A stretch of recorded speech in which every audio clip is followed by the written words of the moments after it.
Assalamualaikum warahmatullahi wabarakatuh. Selamat pagi anak-anak. Jadi gimana nih kabarnya hari ini? Alhamdulillah sehat ya. Apakah hari ini ada yang tidak masuk? Oh ada. Siapa? Oh Sarah, sakit ya? Oh iya sakit. Jadi untuk kalian semua harus menjaga kesehatan ya, karena kan cuaca sekarang di sini masih belum stabil, kadang panas, kadang hujan. Jadi kita semua harus menjaga kesehatan. Selain Sarah, apakah ada yang tidak masuk lagi?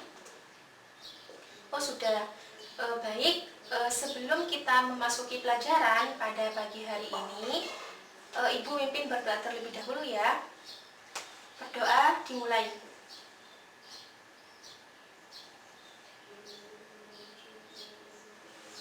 Selesai. Baik, untuk hari ini Ibu akan menjelaskan sebuah materi yang menarik. Kenapa menarik? Karena di sini akan kalian akan lebih mendalami mengenai lingkungan sekitar kita sendiri. Nah, jadi di pertemuan sebelumnya kita sudah membahas mengenai keanekaragaman hayati. Jadi pada kesempatan kali ini Ibu akan menjelaskan mengenai yang namanya sanitasi lingkungan.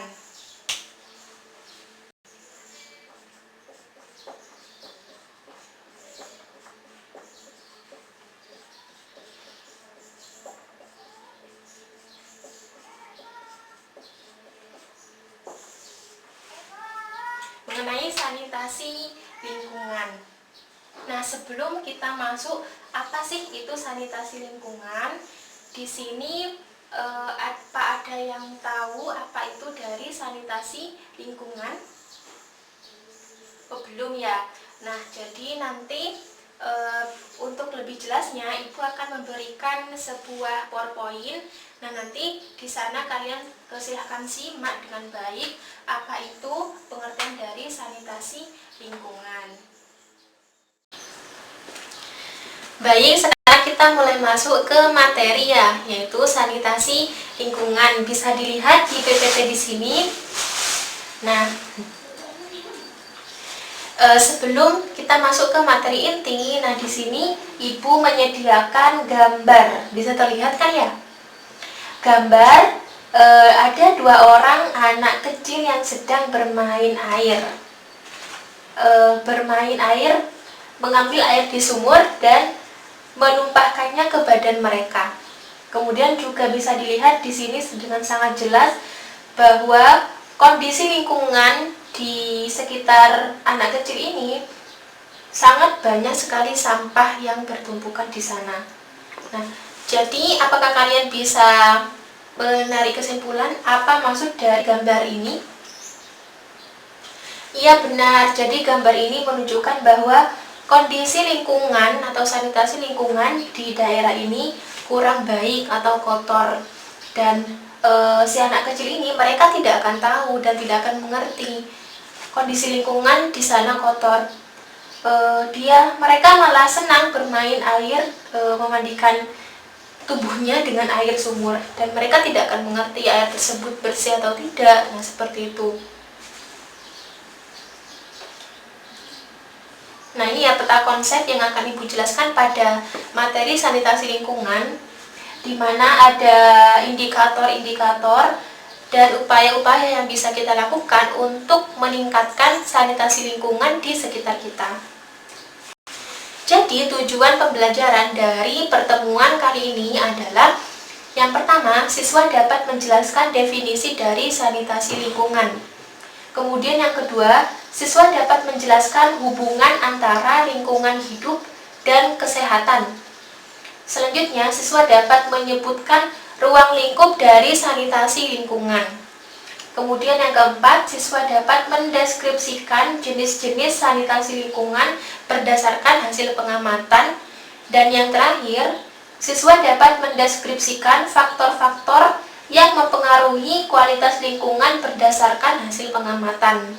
Nah, itu merupakan tujuan pembelajaran yang akan kita capai dari materi sanitasi lingkungan ini. Baik, selanjutnya kan dari tadi kita bahas mengenai sanitasi lingkungan. Kira-kira apa sih itu sanitasi lingkungan? Ada yang tahu? Belum ya, jadi Ibu jelaskan. Nah, sanitasi lingkungan di sini merupakan status kesehatan suatu lingkungan yang mencakup perumahan, pembuangan kotoran, penyediaan air bersih, dan lain sebagainya. Jadi sanitasi lingkungan di sini dapat diartikan sebagai kegiatan yang ditujukan untuk meningkatkan dan mempertahankan standar kondisi lingkungan yang mendasar. Yang di sini yang mempengaruhi kesejahteraan manusia. Nah, kondisi yang mendasar itu apa? Misalnya persediaan air bersih, kemudian ada tidaknya saluran pembuangan limbah, dan lain sebagainya. Nah, itu ya sanitasi lingkungan. Selanjutnya kita masuk ke indikator sanitasi lingkungan. Nah, di sini ada 2 poin utama indikator sanitasi lingkungan. Yang pertama ada rumah yang sehat, dan yang kedua ada lingkungan yang sehat. Nah, maksudnya bagaimana, Bu? Nah, Ibu akan menjelaskan satu persatu. Nah, sekarang kita masuk ke yang pertama, yaitu rumah yang sehat. Kita tahu bahwa rumah di sini merupakan bahan pokok yang penting, yaitu bahan papan yang penting yang mempunyai banyak fungsi bagi kita semua. Nah, salah satunya adalah sebagai tempat tinggal. Nah, selain itu, rumah juga bisa melindungi kita dari berbagai ancaman luar, misalnya dari binatang buas, kemudian dapat melindungi kita dari kondisi panas, hujan, dan lain sebagainya. Nah, selain itu, peran penting dari rumah di sini yaitu sebagai alat interaksi atau tempat berkumpulnya keluarga. Nah, rumah ini merupakan tempat tinggal manusia yang selalu mengalami perkembangan. Perkembangan maksudnya di sini bagaimana? Misalkan dari bentuknya.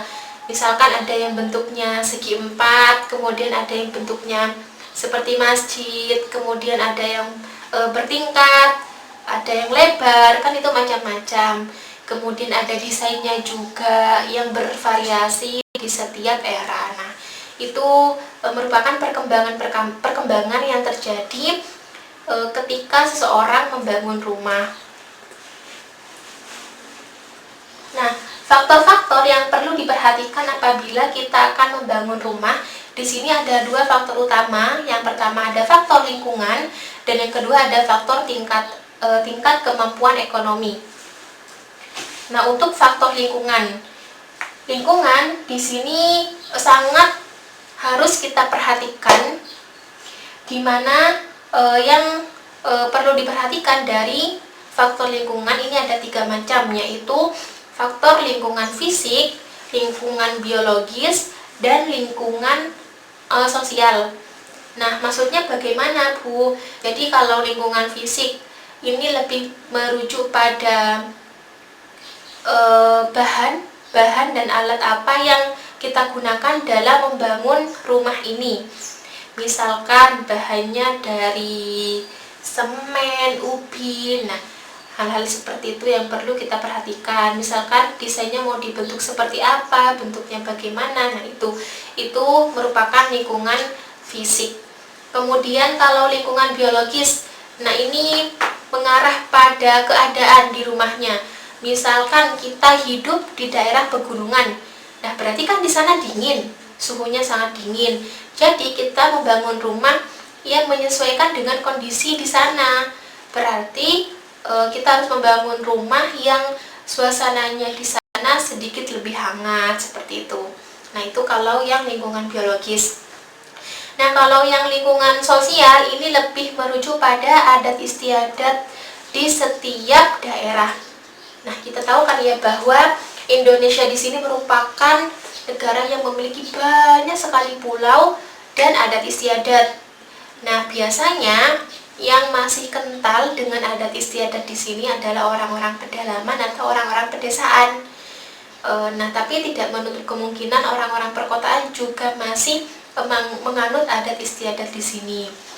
Nah, misalkan ya, contohnya itu kalau kita ingin membangun rumah, nanti itu mau menghadap ke arah mana, misalkan ke utara, ke barat, selatan, timur. Nah, di mana masing-masing arah ini itu tentu memiliki makna tersendiri. Nah, hal-hal seperti ini perlu kita hargai dan hormati keberadaannya. Nah, itu kalau yang lingkungan sosial. Nah, sudah paham kan ya? Baik, kalau paham Ibu lanjutkan. Nah, selanjutnya harus mengacu pada faktor tingkat kemampuan ekonomi. Jadi maksudnya bagaimana, Bu? Nah, dalam membangun rumah tentu di sini berbeda-beda di setiap orang. Misalkan saya ingin membangun rumah yang berbentuk A, si B ingin membangun rumah yang bentuknya besar gini, cat hijau dan lain sebagainya. Nah, tentu dalam membangun rumah di sini harus kita sesuaikan dengan tingkat kemampuan ekonomi kita. Jangan sampai misalkan kita memiliki keluarga yang penghuninya itu banyak, misalkan ada 10 orang, tetapi rumah kita hanya berukuran 2 kali 3 meter, kan itu tidak mungkin. Nah, itu juga harus disesuaikan dengan itu. Yang penting dalam membangun rumah di sana harus memenuhi syarat-syarat tertentu. Misalkan harus aman, terjaga keamanannya, kemudian kesehatannya juga terjaga, kemudian kenyamanannya juga terjaga. Tentu kan ya kan, kita membuat rumah itu agar kita penghuninya merasa nyaman ketika berada di rumah tersebut. Nah, itu. Nah, rumah yang sehat di sini dapat dikaji dari berbagai segi.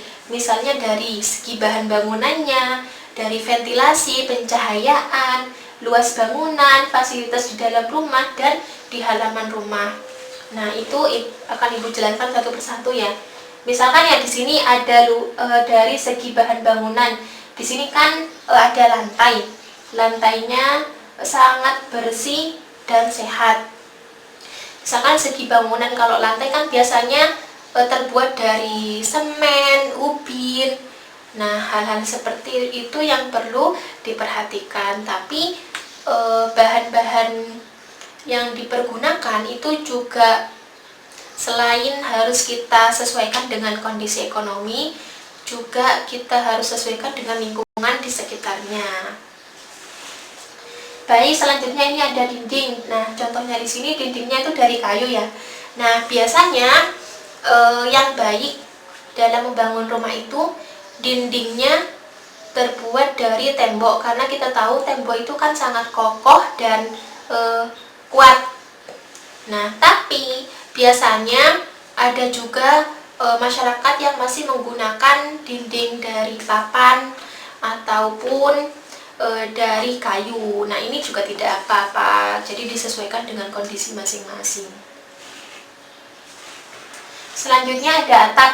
Nah, atap di sini biasanya mayoritas masyarakat Indonesia menggunakan atap yang terbuat dari genteng.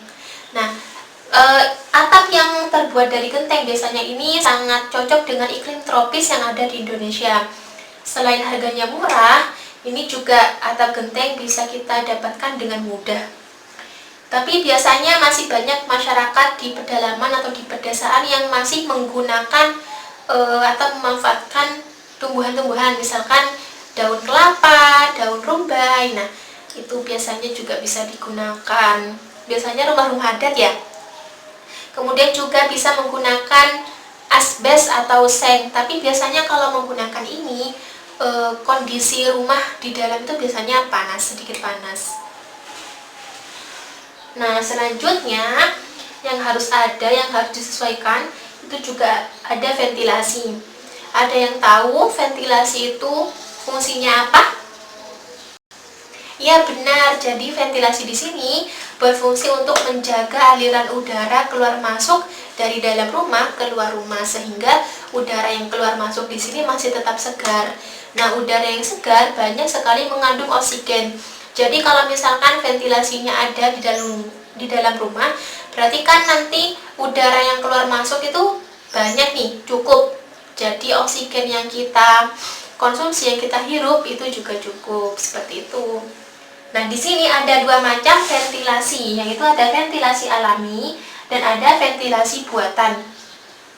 Nah, kalau yang ventilasi alamiah ini merupakan ventilasi yang memungkinkan udara dapat keluar masuk secara alamiah melalui lubang udara yang sengaja dibuat. Contohnya apa? Ya, jendela, benar. Jadi kalau rumah biasanya pasti ada jendela ya. Nah, di sini dia itu berfungsi sebagai ventilasi.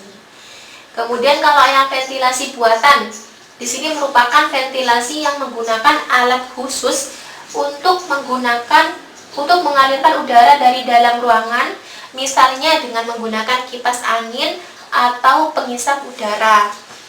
Nah, tentu perbedaannya kalau yang ventilasi alami, karena di sini tidak menggunakan alat tertentu, berarti sedikit lebih hemat daripada yang ventilasi buatan.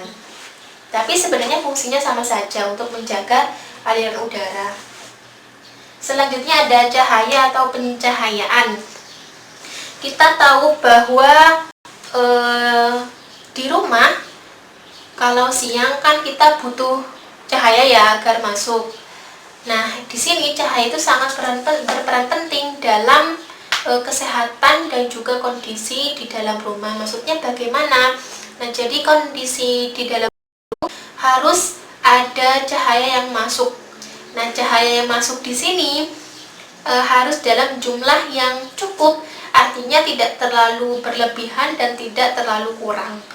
Nah, misalkan cahaya yang masuk itu terlalu berlebihan, nah itu juga tidak baik karena dapat mengganggu penglihatan kita. Karena kan kalau terlalu banyak cahaya kan silau, nah itu bisa merusak atau mengganggu mata kita. Nah, kemudian kalau juga cahaya yang masuk itu sedikit, ini juga tidak baik bagi kondisi di rumah. Karena kalau misalkan cahaya yang masuk ke dalam rumah itu sedikit, ini dapat menyebabkan kondisi rumah menjadi lembab. Nah, kalau kondisi rumah menjadi lembab, ini dapat menyebabkan mudahnya bakteri patogen untuk berkembang biak. Nah, kan kalau banyak bakterinya berarti nanti kita mudah terserang penyakit. Nah, kalau misalkan terserang penyakit, nah itu nanti penularannya lebih cepat juga, karena kan di dalam rumah penghuninya banyak. Nah, jadi itu berarti peran cahaya di sini sangat penting, di mana jumlahnya itu harus sesuai dan cukup, tidak terlalu berlebihan dan tidak terlalu kurang. Paham ya sampai di sini? Nah, di sini cahaya itu ada dua juga, ada cahaya alami dan cahaya buatan. Jadi kalau cahaya alami berarti dari matahari, ya. Nah, matahari di sini mengandung sinar ultraviolet. Nah, sinar ultraviolet ini yang mampu membunuh patogen tadi. Nah, kalau yang cahaya buatan, contohnya seperti apa? Lampu, kemudian ada lagi lilin, ya. Iya, jadi itu banyak sekali contohnya ya. Itu bisa digunakan juga untuk memberikan cahaya di dalam rumah, gitu. Selanjutnya, luas bangunan rumah. Seperti yang Ibu jelaskan tadi, bahwa kondisi rumah itu juga harus disesuaikan dengan penghuni, banyaknya penghuni yang ada di rumah tersebut. Jadi misalkan di dalam rumahnya ada 10 orang, berarti kan kalau misalkan luas bangunan rumahnya hanya 2 kali 3 meter kan tidak cukup. Nah, itu perlu diperhatikan juga. Kemudian kalau misalkan terlalu banyak penghuni di dalam rumah dalam luas bangunan rumah yang sempit, ini juga mengakibatkan berbagai dampak negatif. Misalnya sesak nafas. Kenapa kok bisa sesak, Bu? Kan gini, di dalam rumah itu banyak penghuninya, sedangkan luas bangunannya hanya sedikit, sempit. Otomatis kan penghuni di dalam rumah itu, orang-orang di sana saling berlomba-lomba untuk mendapatkan oksigen, karena oksigennya kan sedikit. Nah, kalau misalkan di sini oksigennya sedikit dan diperebutkan oleh 10 orang ini, otomatis gimana? Apa yang terjadi sama mereka? Sesak kan? Nah, ini Jadi kita ketika nanti ingin membangun rumah itu juga harus disesuaikan dengan banyaknya penghuni di dalam rumah tersebut. Paham ya sampai di sini? Selanjutnya fasilitas-fasilitas penting yang ada di dalam rumah yang sehat. Di sini ada Ibu contohkan ada 6 poin. Ada ketersediaan air bersih yang cukup, kemudian ada tempat pembuangan tinja, selanjutnya ada tempat pembuangan air limbah, kemudian ada tempat pembuangan sampah, ada fasilitas dapur, dan ada tempat berkumpul keluarga. Nah, di sini ya ada persediaan air bersih di gambar yang sebelah kiri. Kita tahu bahwa air di sini merupakan bahan atau kebutuhan yang sangat penting yang harus kita penuhi setiap harinya. Karena kita tahu bahwa sekitar 55-60% dari berat badan tubuh kita itu adalah air. Jadi air ini sangat penting di dalam tubuh kita. Karena adzan, Ibu ini ya break dulu, nanti setelah adzan Ibu terus. Baik, Ibu lanjutkan. Tadi kan kita sampai pada air ya, air yang bersih. Jadi di sini kebutuhan air bersih ini sangat kita butuhkan dalam aktivitas sehari-hari, misalnya minum, mencuci, memasak, mengairi sawah, dan aktivitas-aktivitas yang lain. Kan itu semua membutuhkan air. Nah, air dikatakan dapat dikonsumsi atau layak. Ini harus memenuhi beberapa persyaratan, yaitu ada syarat fisik, ada syarat biologis, dan ada syarat maksud Ibu yang kedua ini syarat bakteriologis, dan yang ketiga ada syarat kimia. Nah, untuk yang pertama yang syarat fisik di sini air dikatakan layak digunakan itu ketika air tersebut transparan, bening, artinya tidak memiliki warna. Kemudian ketika airnya itu tidak berbau, kemudian ini tidak memiliki rasa. Nah, itu bisa digunakan, dilihat dari fisiknya. Kemudian kalau untuk yang syarat bakteriologis, maksudnya di sini air tersebut harus tidak mengandung bakteri-bakteri yang ada di sana. Seperti itu. Kemudian untuk syarat kimia, kan di dalam air itu mengandung berbagai macam zat kimia. Nah, itu di sini ada tabel akan Ibu tunjukkan. Nah, ini ada tabel persyaratan kimia dari air minum. Nah, misalnya Ibu contohkan satu ya, di sini ada jumlah zat padat terlarut atau TDS. Nah, kadar maksimum yang boleh dipergunakan adalah 1000. Nah, kadar maksimum yang diperbolehkan untuk air bersih di sini adalah 1500. Nah, seperti itu yang bisa digunakan untuk air dalam kategori zat kimianya. Selanjutnya ada kamar mandi dengan kloset. Nah, kan biasanya di setiap rumah itu terdapat kloset ya. Namun tidak semua rumah memiliki kloset. Nah, ini tentu berpengaruh terhadap rumah sehat dan penghuni di sana. Mengapa? Karena kan kebanyakan masyarakat masih banyak yang melakukan ini, membuang tinja di sungai, di mana ya, pokok di sungai-sungai kecil kan itu biasanya masih banyak masyarakat yang membuang tinja di sana. Nah, itu dapat mencemari lingkungan dan mengakibatkan sanitasi lingkungan menjadi buruk. Nah, oleh karena itu perlu dibuat kloset di setiap rumah. Nah, dan biasanya pembuangan tinja yang sembarangan ini itu tidak hanya mengakibatkan sanitasi lingkungan menjadi buruk, tetapi juga mengakibatkan si orang tersebut yang membuang tinja di sungai dapat terjangkit berbagai penyakit seperti contohnya diare. Nah, itu. Selanjutnya ada ini pembuangan limbah. Sudah sempat Ibu jelaskan juga ya barusan bahwa di setiap rumah itu harus disediakan tempat pembuangan limbah, misalkan limbah memasak, limbah mandi. Nah, itu harus disediakan. Kemudian ada juga tempat pembuangan sampah. Nah, ini sangat penting sekali. Tidak hanya di rumah, di lingkungan pun harus disediakan tempat sampah. Gunanya apa ya? Gunanya untuk agar orang-orang yang ada di dalam rumah dan dan masyarakat di luar bisa membuang sampah pada tempatnya.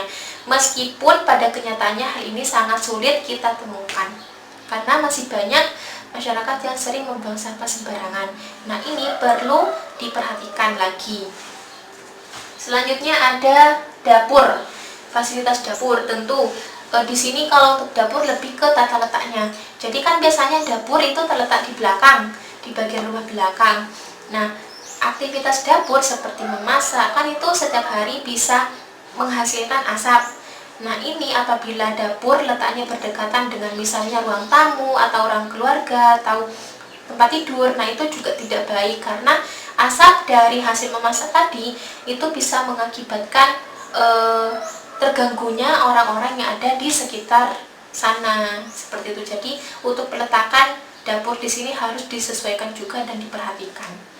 Kemudian ada ruang keluarga. Tentu di sini dalam rumah yang sehat tentu memiliki ruang keluarga. Nah, tujuannya apa ya? Tujuannya untuk berkumpul, untuk saling berinteraksi, berdiskusi dengan antar keluarga, seperti itu.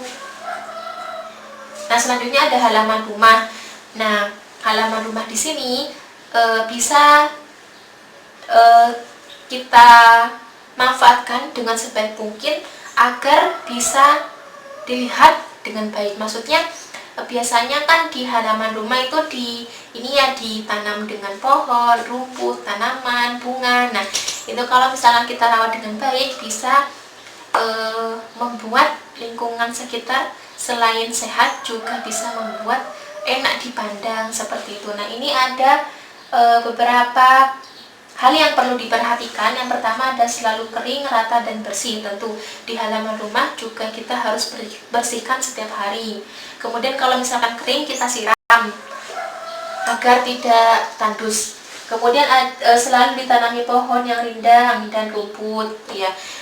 Biasanya kalau misalkan tanaman yang ditanam di halaman rumah itu juga dapat membantu meningkatkan kadar oksigen di lingkungan, karena kan dalam tumbuhan ini dia dapat melakukan fotosintesis, yaitu merubah karbon dioksida menjadi oksigen. Nah, jadi kalau misalkan tanaman di halaman rumah banyak, berarti ini semakin banyak juga oksigen yang dihasilkan, seperti itu. Selanjutnya diberi pagar. Nah, ini agar melindungi ini ya dari hewan-hewan, dari maling, seperti itu. Kemudian dimanfaatkan sebagai apotek hidup.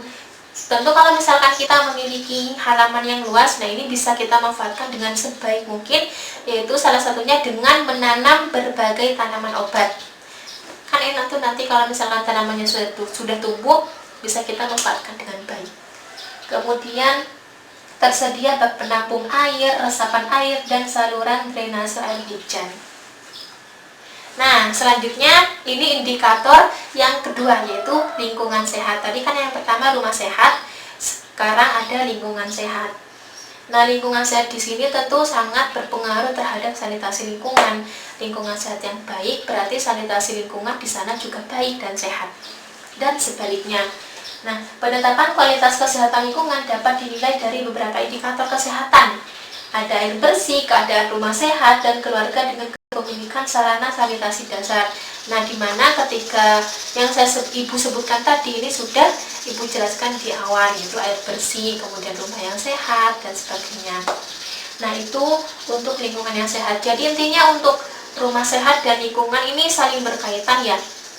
Dan ini memang harus kita jaga dengan sebaik mungkin.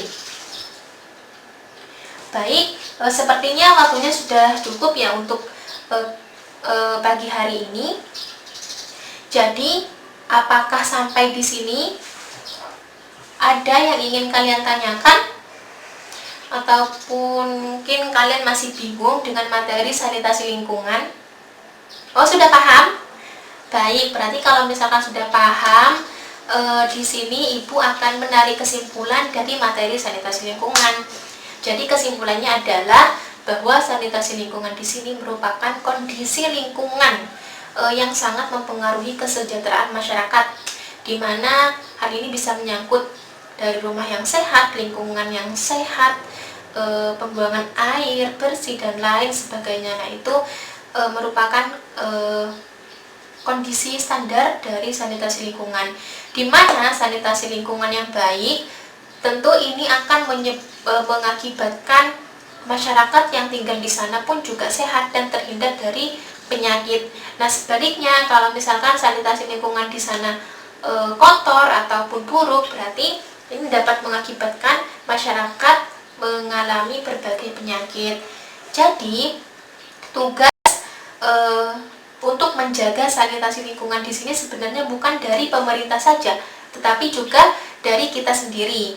Jadi kita juga harus menyadari bahwa menjaga lingkungan itu sangat penting, karena dampaknya pun juga sangat penting bagi kita dan bagi lingkungan sekitar. Nah, itu untuk kesimpulan dari materi sanitasi lingkungan ini. Nah, untuk pertemuan selanjutnya, jadi kan di sini ada 30 anak ya. Nah, Ibu akan memberikan tugasnya itu sederhana. Jadi 30 anak ini dibagi menjadi 6 kelompok, di mana setiap kelompok terdiri dari 5 anak. Nah, masing-masing kelompok ini nanti akan melakukan pengamatan di lingkungan sekitar kalian masing-masing. Misalkan satu kelompok akan melakukan pengamatan di daerah pom bensin misalkan, di mana di daerah tersebut dekat dengan pembuangan air, dekat dengan tempat pembuangan sampah. Nah, itu nanti kalian amati kira-kira sanitasi lingkungan di sana itu seperti apa. Nah, kemudian setelah kalian amati, kan nanti ada datanya. Nah, datanya ini masing-masing kelompok minggu depan harus dibawa dan harus melakukan diskusi. Jadi tugas kalian untuk minggu depan melakukan diskusi antar kelompok. Nah, setelah kalian melakukan diskusi, baru Ibu akan melanjutkan materi ini, yaitu tentang upaya-upaya yang bisa kita lakukan untuk meningkatkan sanitasi lingkungan. Nah, jadi sudah jelas ya untuk tugasnya? Baik, karena sudah jelas, nanti apabila ada yang mau ditanyakan lagi bisa hubungi Ibu. Nah, karena waktunya sudah selesai, Ibu cukupkan sampai di sini. Ibu tutup dengan berdoa ya. Jadi mari siap-siap terlebih dahulu. Nah, sudah siap? Nah, Ibu pimpin berdoa ya. Nah, sebelum kita mengakhiri pertemuan kali ini, mari kita berdoa. Berdoa dipersilahkan.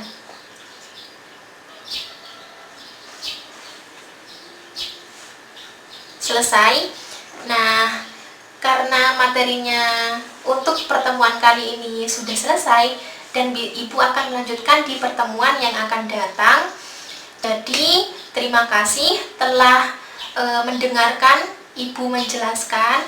Semoga ilmu yang Ibu berikan ini menjadi ilmu yang barokah dan manfaat untuk kita semua.